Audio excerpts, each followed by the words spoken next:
March 4th, McMinnville, Oregon. Made it here after driving through snow, sleet, and rain up I-5 in Oregon, and so made it for a kind of a long driving day.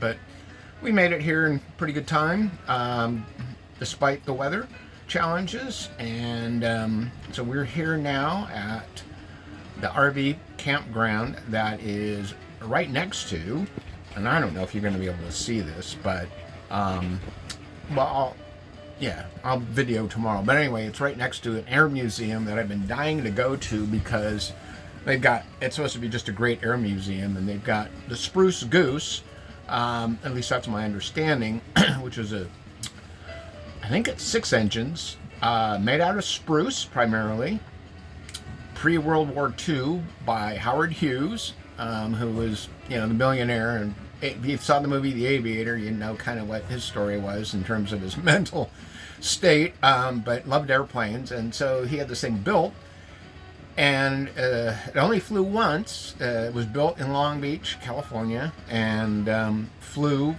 I don't know, maybe 100, 200 yards or something like that. Not very far. Got off. I've seen videos of it. Got off the water. It was a seaplane, right? Floating plane. So it got off the water and then landed it, and then it never flew again. The Navy or the Air Force or the Army, I guess it was. Anyway, the armed forces of the U.S. weren't interested.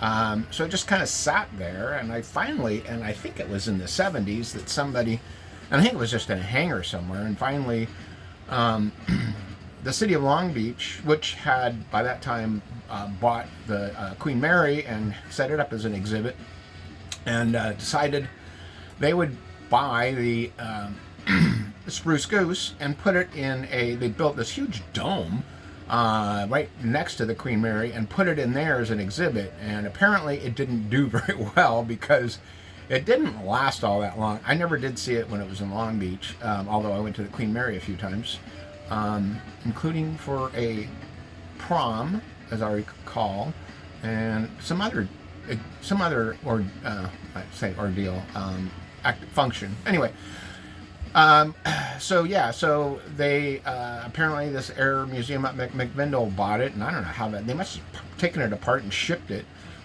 in a trucks and put it back together. So anyway, I'm anxious to see it. I'm sure there's a lot of other cool stuff in there, but they've got a 747 parked outside of it. It says Evergreen International. So anyway, I'll learn more tomorrow. But so we're here. I've fed O'Malley. He was up in his little bunk, for a while. It's not exactly warm. It's not raining at the moment, although it has been off and on and off. So anyway, and I know that my hair looks fright. Geez.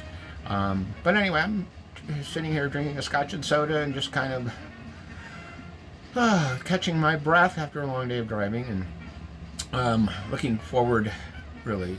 2 more nights on the road. Tomorrow we'll just basically be hanging out in the museum, I suspect.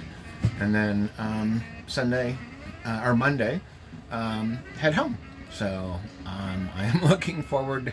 It's been a great, 5 weeks in a day, and at this point, it's been a great trip. Really has. Lots of adventure, lots of interesting things, catching up with friends, and seeing the Tommy and Chelsea and the grandkids, and it's just it really has been wonderful. But 5 weeks on the road, in a trailer with your cat, kind of a long time.